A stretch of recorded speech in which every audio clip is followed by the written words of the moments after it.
Salam alaikum. Nous nous retrouvons ainsi dans ce nouvel épisode de Plus Univers saison 1. Dans cette capsule, nous allons nous intéresser au premier chapitre du roman Azzu bin al-Alam et qui a pour titre Au cœur du Marzen. Dans ce premier chapitre, il est prévu une immersion totale dans le joyau des cités impériales du Maroc, la sublime Fès. Le choix porté à Fès n'est pas anodin, car il s'agit d'une cité hautement stratégique et qui figurait comme étant la principale ville du Maroc avec Marrakech. D'ailleurs, notre lecteur averti pourra remettre en doute la présence du sultan Moulay Abdelrahman à Fès durant cette période.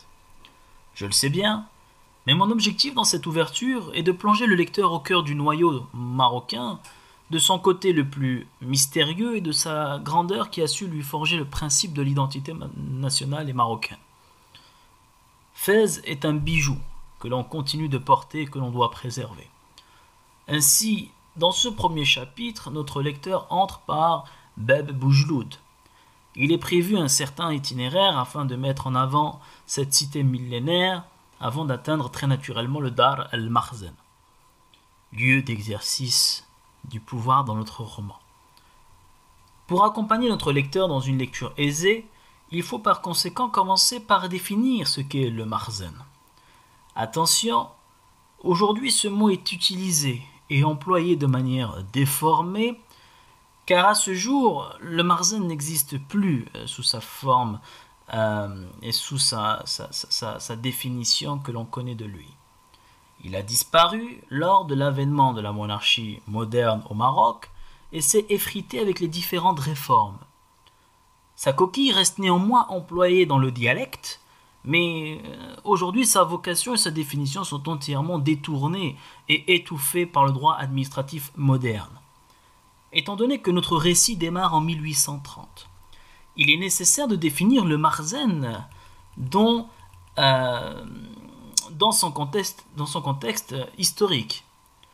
Si certaines personnes auront tendance à vous dire que définir le Marzen est bien là un exercice, c'est que tout simplement ces personnes ont des lacunes en matière juridique et en matière historique.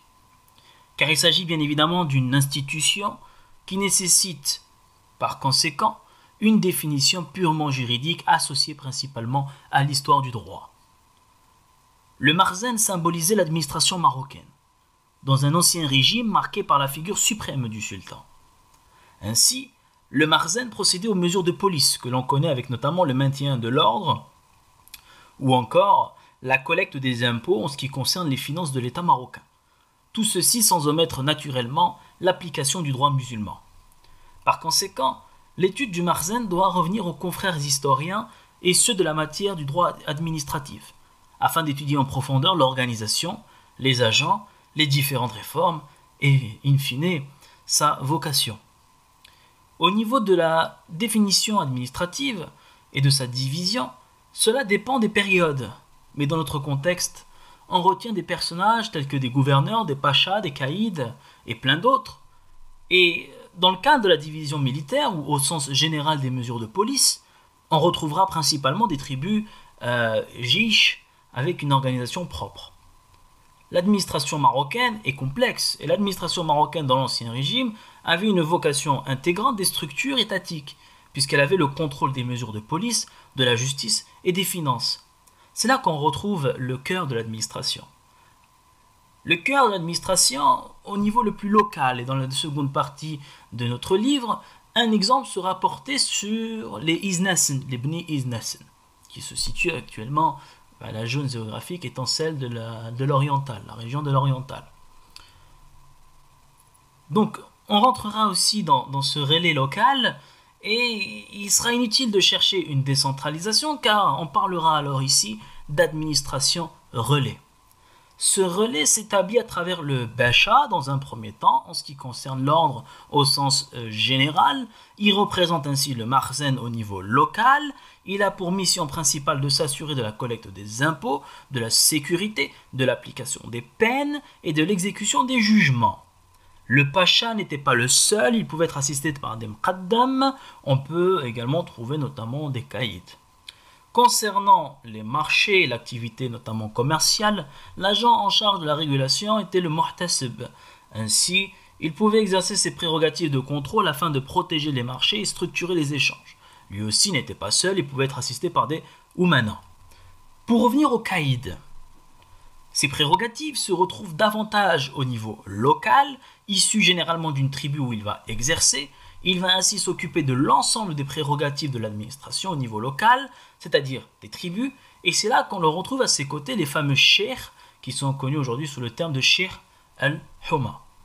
Le lecteur averti comprendra que le fait de démarrer notre histoire à Fès et de disposer d'un premier chapitre qui consacre le Marzen signifie en toute logique qu'il est question de la société dans cet ancien régime. Il n'est pas surprenant que le lecteur découvre avec passion le décor et la vie à Fès durant cette période, puisque d'entrée de jeu, le lecteur découvrira les ruelles, les rues, les monuments de la ville de Fès, les métiers, l'artisanat, la vie animée de cette cité, qui était un cœur bouillant au Maroc déjà à cette époque. Notre lecteur est ainsi plongé dans l'histoire du Maroc. La motrice de ce récit trouve son attraction par une chronologie qui, au fil des pages, permettra à nos lecteurs d'explorer le contenu. Un monde ouvert, concrètement. Notre choix s'est porté sur la ville de Fès, aux multiples influences historiques. Cette ville, fondée par les Idrissides, qui a une valeur symbolique pour le Maroc, car c'est là que tout a commencé dans l'imaginaire collectif de notre État-nation, cette période choisie est éprouvante pour le Maroc, étant donné qu'il y a de l'autre côté de la Méditerranée une pression exercée. Nos institutions, puis nos armées vont devoir y faire face. Dans ce chapitre, on constate naturellement ce qui nous attend au fil des pages. On découvre des échanges, des descriptions précises et enfin des personnages qui vont devoir affronter un destin. Ce chapitre est très important car il mélange dans sa première partie des traits exceptionnels sur des moments clés dans l'histoire de notre pays. On y découvre également le premier sultan de notre roman, à savoir le sultan Moulay Abdelrahman. Dans notre livre, des passages doivent susciter auprès de nos lecteurs une curiosité particulière, car rien n'est fait au hasard dans notre ouvrage, notamment lorsqu'il est question d'un échange entre le sultan et son fils, ou lorsque l'on découvre avec passion certaines des menaces et un engouement de repli. Dans la seconde partie du chapitre, on s'intéresse à la situation voisine, on constate alors la prise d'Alger par les Français et la réaction marocaine en retour. En effet, on se retrouve face à un double discours, à savoir un soutien sans provoquer des querelles avec la France, mais il s'agit là d'une situation qui va très certainement évoluer au fil des pages et on découvrira également un soutien caché auprès donc de la résistance de l'émir Abdelkader. Face au retour de la piraterie souhaitée par le sultan, le Maroc sera alors contraint de renforcer la sécurité des ports, et quoi de mieux que de redonner vie dans notre roman au très célèbre pirate de Salé. Ainsi, je vous retrouve très rapidement pour la prochaine vidéo qui consacrera cette fois-ci, dans son chapitre 2 du roman Azzu bin al-Alem, le chapitre consacré aux pirates de Salé. N'oubliez pas de vous abonner, d'activer les notifications et de précommander votre livre directement sur le site www.armandosmith.com.